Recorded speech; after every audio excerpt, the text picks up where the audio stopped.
भाई heroine film में situation के अनुसार मनाती है हीरो को, लेकिन यहाँ वही किताब सबके लिए। बोल सियावर रामचंद्र की। अभी चिल्लाने के लिए बुलवाऊं क्या अभी मैं उनको? जोर से चिल्लाइए, अपने सब डर से एकदम जयकारा करें। मैडम आपके बोलने से शायद नहीं बोलेंगे, मैं यहाँ कहूँ मेरी सुन रहे हैं। वही आप कमेटी को बदनाम कर रहे हो मैम थोड़ा सा।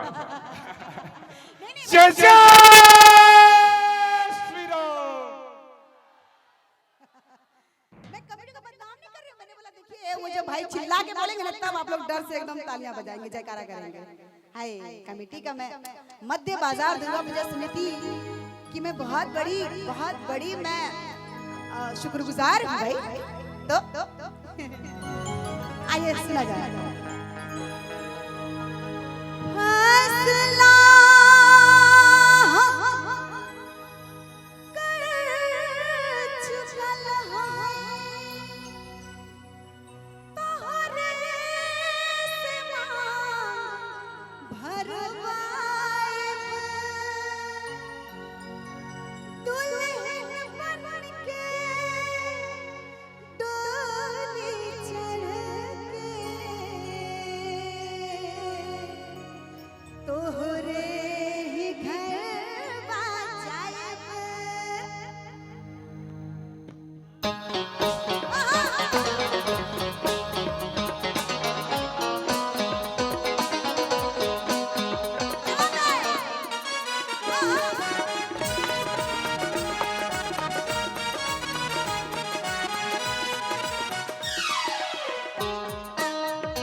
सामने हमारे एक बंदे बैठे हुए हैं, खैनी रटा रहे हैं, मजा आ रहा है, ये कर रहे हैं।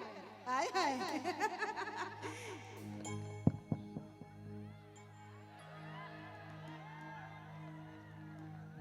लेकिन बेचारा करे क्या? ताली कैसे बजाए? खैनी रटा रहे हैं, लेकिन मजे ले रहे हैं। कहाँ जब राजा जरिया लड़ाई, कहाँ जब राजा जरिया लड़ाई, कई तोहरे नाम जवानी सुनला कर जानी, का बतलाई कितना तोहरा प्यार पागल बानी, छोड़ब नहीं तोहर मन वही बात समझाएंगे। ओ भाई कथा खत्म हो गई है, तालियां जाओगे किसके साथ? आप लोगों का सपोर्ट बहुत जरूरी है भाई, ऐसा थोड़ी ना मैं कोई स्टार नहीं हुआ, यहाँ में आप लोगों का सपोर्ट चाहिए मुझे। समझ लीजिए मैं इलेक्शन में खड़ी हूँ, समझ लीजिए मैं वोट मांगने आई हूँ, तो क्या वोट आप ऐसे देंगे? समझ लीजिए थोड़ी देर के लिए। तो जरा ताली के साथ भाई। कहाँ जब राजा नजरिया लड़ाई के, कहाँ जब राजा नजरिया लड़ाई के, कहाँ जब राजा नजरिया लड़ाई के, कहाँ जब राजा नजरिया लड़ाई के।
बनाए हम अपन वरमाला पहिराई के, तो कहीं से गेंदा फूल का माला आता है हीरोइन के हाथ में, और वो माला सीधा एकदम ऐसे फेंकती है, एकदम निशाने के साथ हीरो के गले में जाता है। वो हीरो होते हैं हमारे दिनेश लाल जी। हाँ जी, तो यहाँ तो माला दिल का अनंत है, अनलिमिटेड है, तो आप सभी के लिए तो हम क्या बनाए आपन हम वरमाला पहिराई के, कहाँ जे बराजा नजरिया लड़ाई के, कहाँ जे बराजा नजरिया लड़ाई के, कहाँ जे बराजा नजरिया लड़ाई के, कहाँ जे बराजा नजरिया लड़ाई के।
आवाज मेरी थी, लिप्स वो चला रही थी, भाई सिचुएशन ऐसा है। इंदू जी आपको हीरोइन के लिए गाना है तो मैंने गाया, लेकिन और लड़की ने कहा भी हीरोइन ने कि ना मन बात मर जाए वो फौसरी लगाई के, है ना, कहे कि ओकरा अपना बनावे के रहे, ओकरा मनावे के रहे, लेकिन एजा सब केहू खातिर इंदू सोनाली का कही बोली का कही। हाँ, यहाँ पे बहुत सारे वायर हैं। ना मानो थपड़ी, अगर थपड़ी नहीं बजाएंगे तो उन्हीं के लिए है गीत के साथ। ना मानो तो मर जाए हम फंसरी लगाई के, कहाँ जे बराजा नजरिया लड़ाई, कहाँ जे बराजा नजरिया लड़ाई, तोहरे नाम जबानी सुनला कर जानी, का बतलाई कितना तोहरा प्यार में पागल भाई, छोड़ब नहीं तोहर बंधन कहे बात समझाई के। अच्छा लग रहा है, ये भी झलक है, पूरी पिक्चर अभी बाकी है, देखिए। कहाँ जे बराजा नजरिया